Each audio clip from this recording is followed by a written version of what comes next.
Quiero invitarles para que ahí donde estamos vamos a inclinar el rostro y vamos a orar antes de abrir la palabra de Dios para estudiarla.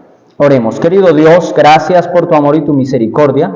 Queremos pedir tu santa presencia, tu permiso y tu aprobación para que al abrir tu palabra podamos entenderla, que al abrir tu palabra podamos encontrar en ella esas palabras de esperanza y esos mensajes que pueden transformar nuestras vidas. Bendice a todos mis hermanos aquí presentes y guárdanos en tu santo y bendito amor en esta mañana. Te lo pedimos en Cristo Jesús. Amén. Vamos a abrir la Biblia en el libro de Primera de Reyes, capítulo 17. Primera de Reyes, capítulo 17. Saben que cuando nosotros vamos a este libro, Primera de Reyes, capítulo 17, en esta ocasión, nos podremos dar cuenta que el pueblo de Israel en tiempos del rey Acab tuvo una separación bien fuerte de la presencia de Dios, es decir, tuvo una separación bien impresionante de Dios, por lo cual hubo una caída terrible en su vida espiritual y eso llevó a un montón de consecuencias negativas. Primera de Reyes, capítulo 17, versículos 8 en adelante, quiero que me acompañen en la lectura. Primera de Reyes, capítulo 17, verso 8 en adelante, dice: Luego llegó a Elías una palabra de Jehová que decía: levántate, vete a Sarepta de Sidón y vive allí. Ahí le he dado orden a una mujer viuda que te alimente.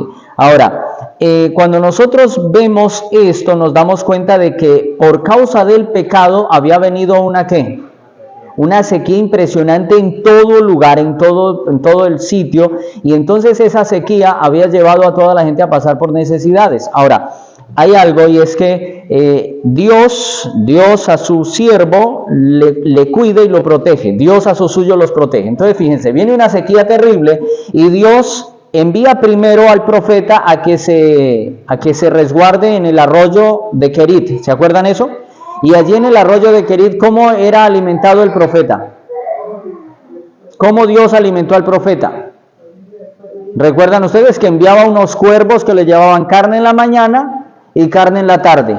Y el agua pues era del arroyo de Querit, y él allí se alimentaba. Pero hay algo que sucede, y es que también ese arroyo fue afectado por la sequía, y ese arroyo donde se resguardaba el profeta también fue seco. Miren lo que dice, versículo 6.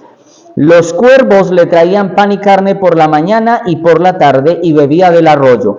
Pasados algunos días, se secó el arroyo porque no había llovido sobre la tierra. También el arroyo fue afectado. Y cuando el arroyo fue afectado, entonces Dios le dice al profeta Elías que tiene que irse a otro lugar y que allí alguien lo va a sustentar. Versículo 10.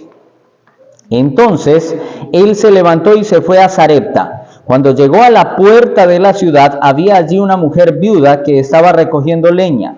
Elías la llamó y le dijo: te ruego que me traigas un poco de agua en un vaso para que beba.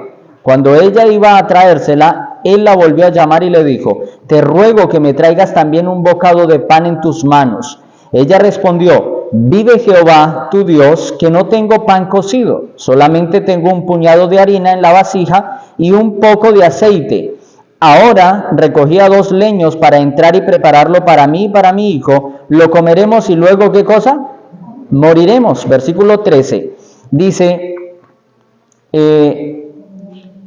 Elías le dijo: no tengas, ¿qué cosa? No tengas temor. Ve y haz como has dicho, pero hazme con ello primero una pequeña torta cocida debajo de la ceniza y tráemela. Después la harás para ti y para tu hijo. Porque Jehová Dios de Israel ha dicho así: la harina de la tinaja no escaseará, ni el aceite de la vasija disminuirá, hasta el día en que Jehová haga llover sobre la faz de la tierra. Y versículo 15, la viuda fue e hizo como le había dicho Elías, y comieron él, ella y su casa durante muchos días. No escaseó la harina de la tinaja, ni el aceite de la vasija menguó, conforme a la palabra que Jehová había dicho por medio de Elías.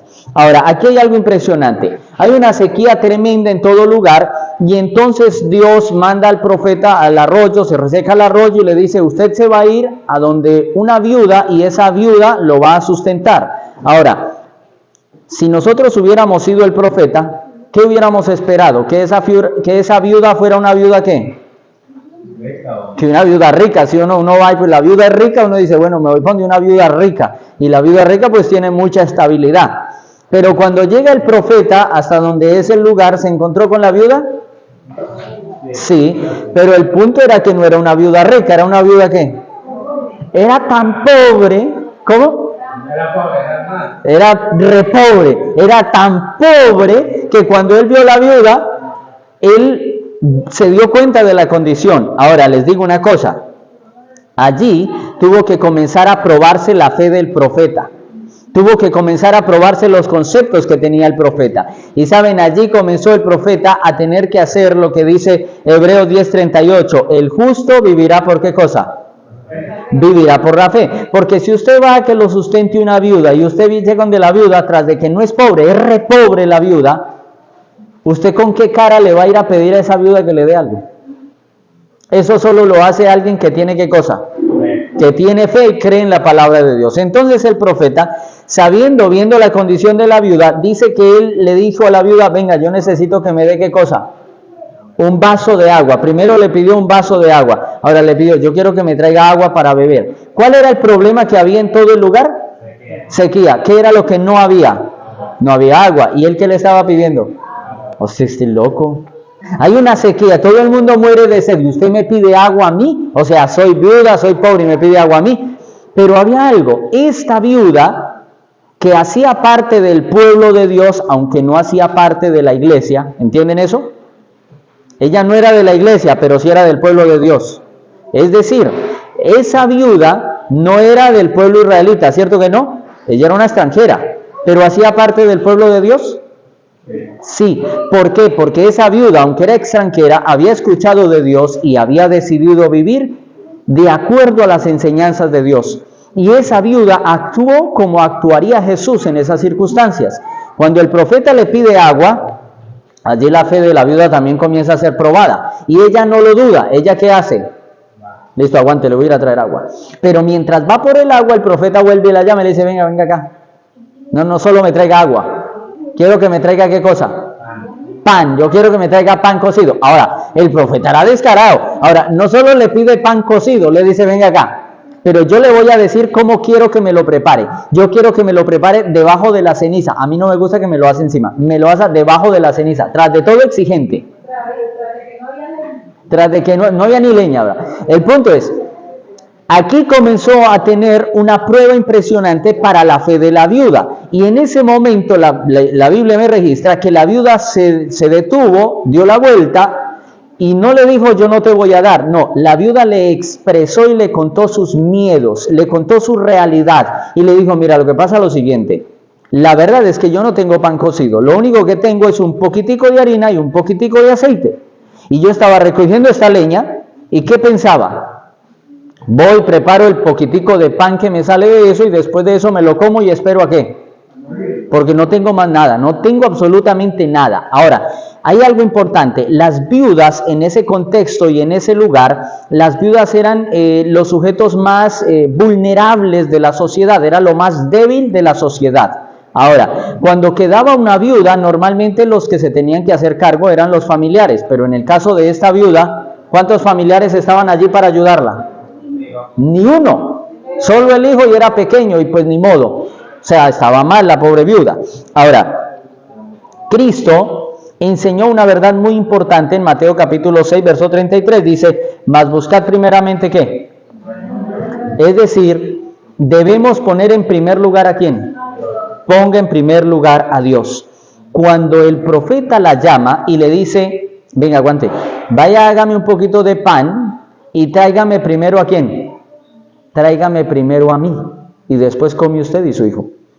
Buscar primeramente el reino de Dios. Saben, aquí viene una enseñanza importante. Dios quiere que a Él le demos el primer lugar, por sobre tus gustos, por sobre tus maneras de pensar, por sobre tus preferencias, por sobre tus necesidades mismas. El primer lugar debe ser ¿de quién?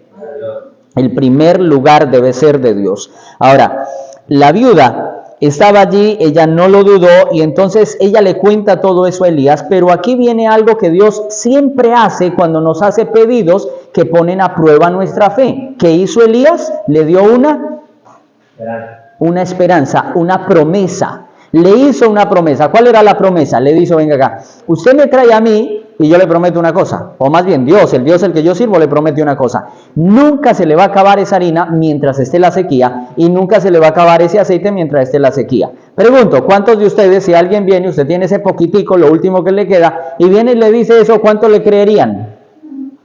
Complicado, ¿no creen ustedes? Complicado. Esta mujer no lo dudó, porque esta mujer sabía que el que le hablaba era un siervo del Altísimo. Fue y preparó el pedacito de torta, el poquito de torta, y la preparó como el profeta la hizo, debajo de las brasas, y él vino y le trajo primero ¿a quién? Primero le trajo a él. Primero le trajo a él. Ahora, ¿ocurrió el milagro, sí o no? ¿Ocurrió el milagro, sí o no? ¿Cuál fue el milagro? ¿Saben? Mientras la viuda, escuchen esto, mientras la viuda amasaba, su fe crecía. Mientras usted practica lo que Dios lo manda hacer, su fe va ¿qué? Su fe va creciendo. Pero si usted se queda sentado de este lado y dice, uy, no viejo, eso está como duro, déjeme aquí quieto, ¿qué pasa con su fe? Se estanca al punto que se muere. Ella mientras amasaba, su fe crecía. Ahora, ella se fue, lo preparó y ocurrió algo impresionante. Ella fue, lo preparó, se la llevó al profeta y cuando volvió, ¿qué había en la vasija? No había más harina. Estaba el mismo poquito de harina. Lean el registro. Aquí viene algo. La harina nunca dice que salía harinas por entre las ventanas de la casa. No dice que el pote se llenó de harina. Tampoco dice eso. Dice que ese poquito nunca se acabó. ¿Era milagroso o no era milagroso? Pero cada cuánto tenía que probar su fe. Cada vez que iba a hacer una torta. Porque cada vez que hacía la torta parecía que el poquito se iba a acabar. Pero cuando volvió y lo miraba, ¿qué había? Estaba el mismo poquito. Estaba el mismo poquito. Ahora, el milagro más impresionante es este. Después de que ella le da primero al profeta de Dios, ¿quiénes comieron de esa harina y ese aceite que no escaseó? ¿Quiénes? No solo los tres, iglesia, fíjense en el dato. Dice que comieron, después de que le dio al profeta, dice que comió ella, su hijo y los de su casa. Adivine quiénes comenzaron a enterarse que ella tenía comida.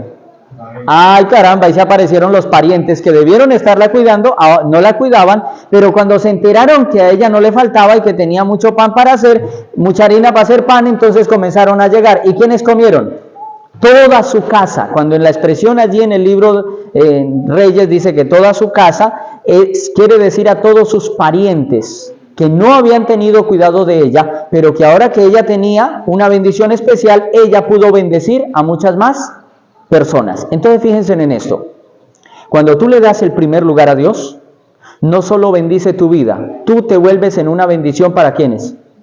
Para muchas personas que están a nuestro alrededor. Ahora les voy a hacer una pregunta. ¿Cuál era el objetivo central de la visita del profeta a esta viuda? ¿Cuál era? ¿Que lo alimentara? Uno creería, ¿sí? ¿O que la alimentara a ella?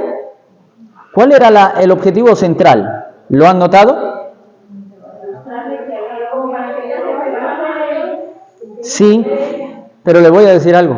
Saben que Dios, que conoce el futuro, Él sabe cosas más allá de las que nosotros vemos. El problema de nosotros cuando Dios nos pide que avancemos es que nosotros a veces nos aferramos simplemente a lo que podemos ver ahí en el momento, pero Dios no ve solo lo que hay ahí, Dios ve lo que hay en el futuro. ¿Recuerdan ustedes algo que sucedió después con el hijo de la viuda? ¿El hijo de la viuda qué pasó? Murió porque el hijo de la viuda tenía una enfermedad incurable. Y como Dios sabía eso, de antemano le manda al profeta para que cuando sucediera eso, en el nombre de Dios, ese niño fuera resucitado, sanado. Ahora les digo una cosa. ¿Qué hubiera pasado si la viuda decide decirle al profeta, no aguante, no puedo traerle agua, no tengo sino solo un vaso y es para mí, para mi hijo? ¿Hubiera sido una opción? Sí, ella podía haberlo hecho. Pero ¿qué hubiera pasado si hubiera perdido qué? La bendición más grande. Si hubiera perdido la bendición más grande. Ahora les digo una cosa, hermanos queridos. ¿Saben? Dios necesita que entendamos que a veces las crisis, pasamos por crisis para que nuestra fe crezca. Pasamos por crisis para que nuestra fe crezca. Cuando el arroyo se secó, ¿eso fue una crisis para el profeta? Claro, ¿y ahora qué va a hacer conmigo? Pero en esa crisis, a veces nosotros en la crisis creemos que Dios se aleja, pero en las crisis es cuando Dios está más cerca, y a veces en medio de la crisis, cuando se seca el arroyo, es cuando podemos escuchar más claramente la voz de ¿quién? La voz de Dios. Ahora, el profeta Elías fue probado, pasó por la crisis, después la viuda pasó por otra crisis, pero todo Dios lo fue transformando en bendiciones y en métodos por medio de los cuales él podría bendecir a la viuda, bendecir a su familia y bendecir a muchas más personas. Ahora, Dios necesita que nosotros entendamos que primero debemos darle ¿a quién? Primero debemos darle a Dios. ¿Primero debemos darle a quién? A Dios. Ahora vamos a ver algo importante. Cuando nosotros vemos esto, nosotros sabemos que es fácil decirlo con nuestra boca, o sea, es fácil decir a Dios le doy el primer lugar. Si yo pregunto, ¿cuántos quieren darle el primer lugar a Dios? ¿Cuántos dicen amén? Todos decimos amén. Pero una cosa es en la teoría y otra cosa es en la práctica. Quiero que nos enfoquemos o que miremos dos aspectos en los cuales Dios está esperando y quiere que usted y yo le demos el primer lugar. El primer aspecto es el tiempo. ¿Qué cosa? El tiempo. Dios quiere que usted y yo le demos el primer lugar ¿en qué cosa? En el tiempo. Ahora, Dios necesita que cada cuanto estemos conectados con Él. Todo el tiempo. Ahora, yo no estoy diciendo que todo el día tenemos que estar metidos acá en la iglesia porque tenemos que hacer nuestras cosas, pero sí estoy diciendo que nosotros cada día debemos dedicarle tiempo de calidad a Dios. ¿Para qué? Para que ese tiempo de calidad con Dios nos conecte de tal manera con Dios que podamos durante todo el día tener una buena conexión ¿con quién? Con Dios. Ahora, ¿qué tiempo le dedicamos a Dios? ¿El que sobra o un tiempo de calidad? ¿Qué tiempo le dedicamos a Dios? ¿Sabe que eso marca la vida en nuestras familias? Y se lo digo por experiencia propia. Saben que por ciertas circunstancias había algo que yo no estaba haciendo. Y era el culto familiar, porque vivimos en otra casa. Bueno, sacaba excusas, saca de cuenta Jonás, puro Jonás. Y yo sacaba excusas, yo no, pues, no sé qué. Pero entonces un día pasó algo que yo ese día fue como una cachetada de Dios y dijo, despierte que usted está mal. Y entonces yo ese día yo me propuse, vea, si me cuesta, cuando que párense o no se paren los de la casa, yo voy a hacer culto familiar. Voy a comenzar a cantar duro y bueno, se paran y si no se paran, pues allá ellos, pero voy a hacerlo. Y después de eso, ese día me propuse eso, pero después fue culto el sábado y el que predicó fue el hermano Arbey y predicó algo que era como diciéndome a mí, esto es así, así, así, todo para mí. Y yo decía, Señor, quedó claro, tengo que hacerlo. Y en ese momento comencé a decirle a Dios, Señor, el primer lugar es para ti, no importa si hay mucho trabajo, no importa si hay mucho afán, no importa lo que sea que toque hacer, el primer lugar es tuyo. Y eso ha traído bendición a nuestra familia. Eso ha traído cosas buenas a nosotros. Ahora, Dios necesita que aprendamos a darle el primer lugar a Cristo Jesús en el tiempo. Es importante. Estamos llenos de cristianos que están en la iglesia, pero que no hacen un alto para Dios. Porque muchos creen que por estar activos en la iglesia ya creen que están bien en su relación con Dios. No confundamos ser activos en la iglesia con que eso es bien nuestra relación con Dios. Porque hay gente que eso, mejor dicho, eso cumple cargos en la iglesia, un montón de cargos al tiempo, son muy buenos en todo, pero su relación con Dios, ¿saben cómo está? Muerta. Porque eso no es sinónimo de una buena relación con Dios. Necesitamos relacionarnos con Dios. Ahora les digo una cosa, ¿saben ustedes qué sí es un sinónimo de buena relación con Dios? ¿Cómo se da cuenta usted de que alguien tiene una buena relación con Dios? ¿O usted no se da cuenta de que si alguien tiene o no tiene una buena relación con Dios? Eso se nota, ¿no creen ustedes? ¿Cómo notan ustedes en alguien que alguien tiene una buena relación con Dios?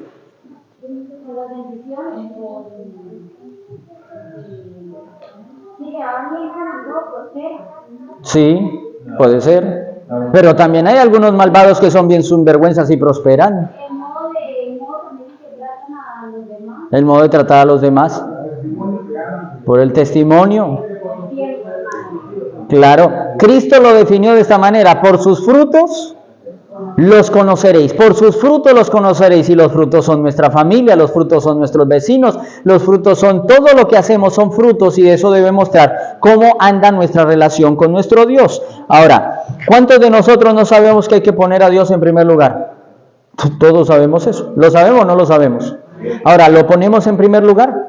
Es ahí donde a veces algunos fallamos, otros no mucho, pero necesitamos mejorar en esa parte. Ahora, el segundo aspecto en donde nosotros necesitamos aprender a darle primero a Dios, es en nuestra parte económica. Y entonces aquí muchos dicen, ay, no, ya va a hablar de plata. Pues sí. Si no le gusta que hable de plata, pues échele la culpa a Dios, porque la Biblia me habla de plata. ¿Sí o no? ¿Me habla o no me habla de dinero la Biblia? ¿Me habla o no me habla que yo debo darle una parte a Dios que le corresponde a Él? ¿Lo dice o no lo dice? Sí lo dice. ¿Y cuál es nuestra parte? Cumplir con esa parte. Pero aquí viene algo importante. Recuerden ustedes la historia que acabamos de leer. Dios necesita que primero le demos ¿a quién? A Él. Y siempre Él hace una promesa. Él primero dice, deme primero a mí. Y nos hace una promesa. Vamos al libro de Malaquías. Un texto que hemos leído muchísimo. Malaquías, capítulo 1. Malaquías, capítulo 1, el versículo 7.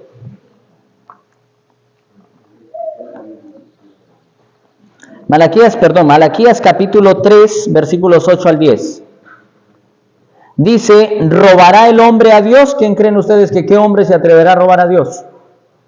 Y uno dice, ay, no, terrible. Pues aquí dice, pues vosotros me habéis robado. Y aún preguntáis, ¿en qué te hemos robado? Y el que dice, en vuestros diezmos y ofrendas. Versículo 9, malditos sois con maldición, porque vosotros, la nación toda, me habéis, ¿qué cosa?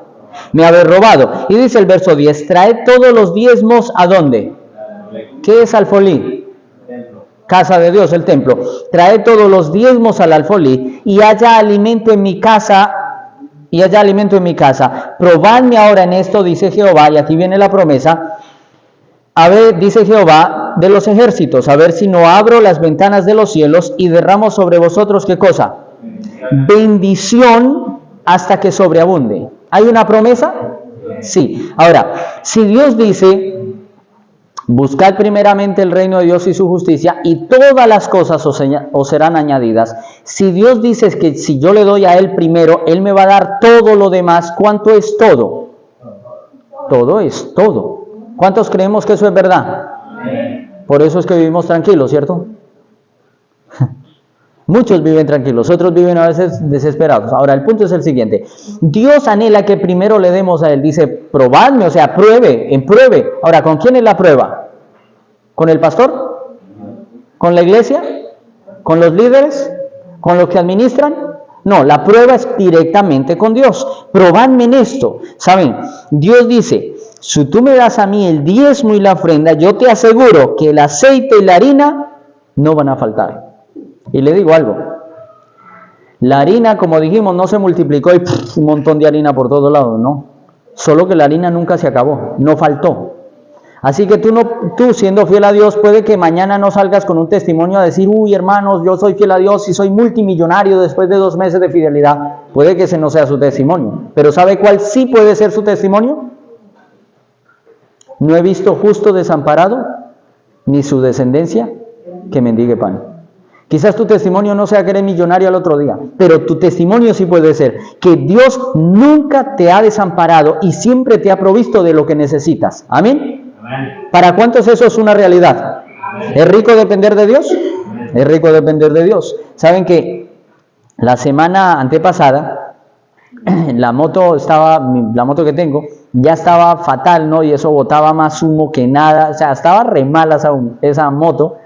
Y entonces yo fui donde el hermano del taller, le dije, venga hermano, ¿cuánto más o menos me saldrá ese arreglo?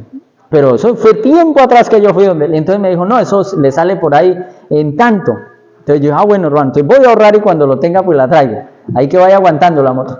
Y pasó el tiempo hasta que lo pude ahorrar y entonces yo, bueno, ya voy a ir a llevarla. Y fui la llevé donde el hermano. Y entonces pues yo tranquilo porque yo había ahorrado el dinero a según que se iba para el arreglo.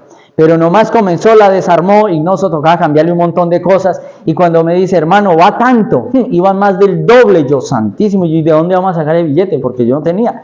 Y entonces yo me preocupé. Entonces el hermano dijo, no, tranquilo, mire a ver de dónde reúne, yo se la voy a ir arreglando. Y él tranquilo arreglaba, pero yo no estaba muy tranquilo. Yo, bueno, ¿y de dónde? Y entonces yo, bueno, reuní por un lado, por otro, pero no me alcanzaba igual el dinero. Y entonces yo tenía un dinero que era de Dios. Y entonces yo recuerdo ese momento, yo llegué y cerré mis ojos ahí donde estaba y hice una oración y le dije, Señor, vamos a hacer un trato. Necesito que me preste ese dinero. Usted me lo presta, pero yo le prometo, yo se lo pago. Pero si usted me manda un extra antes, un extra estos días, cualquier cosa, yo no solo se lo pago, todo el extra que me mande será suyo, Señor. Se lo prometo, pero préstemelo. Igual, bueno, cogí...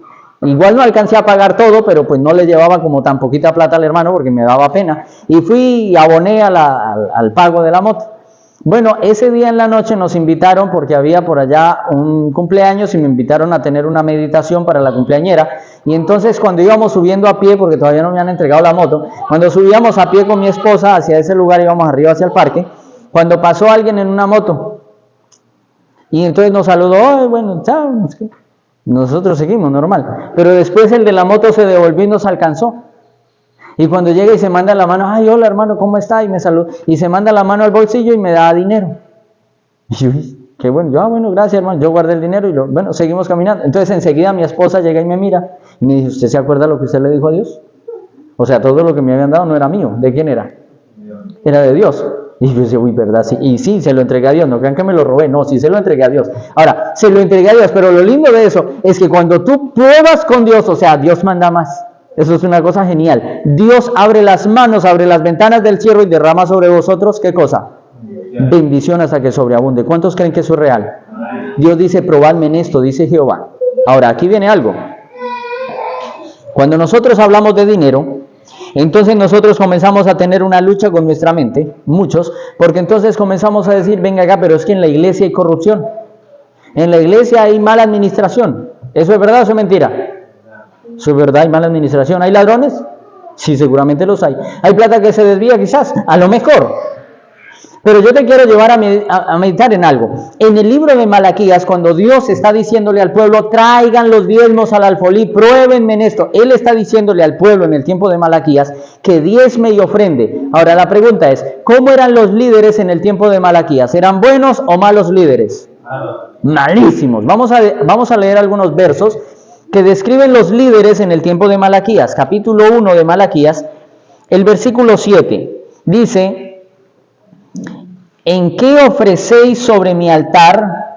¿En qué ofrecéis sobre mi altar pan inmundo? Y todavía decís, ¿en qué te hemos deshonrado? ¿En que pensáis que la mesa de Jehová es despreciable? ¿Qué concepto tenían los sacerdotes en el tiempo de Malaquías? Que la mesa, el templo de Jehová era despreciable. Miren lo que dice el versículo 12. ¿Cómo eran los líderes en el tiempo de Malaquías? Dice, pero vosotros lo profanáis cuando decís, inmunda es la mesa de Jehová, y cuando decís que su alimento es despreciable. Qué concepto tan perverso que tenían los líderes en ese tiempo de Malaquías.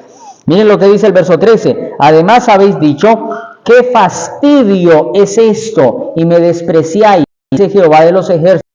Trajisteis lo robado, cojo o enfermo, y me lo presentasteis como ofrenda. ¿Aceptaré yo esto de vuestras manos? Dice Jehová. ¿Cómo eran los líderes en el tiempo de Malaquías?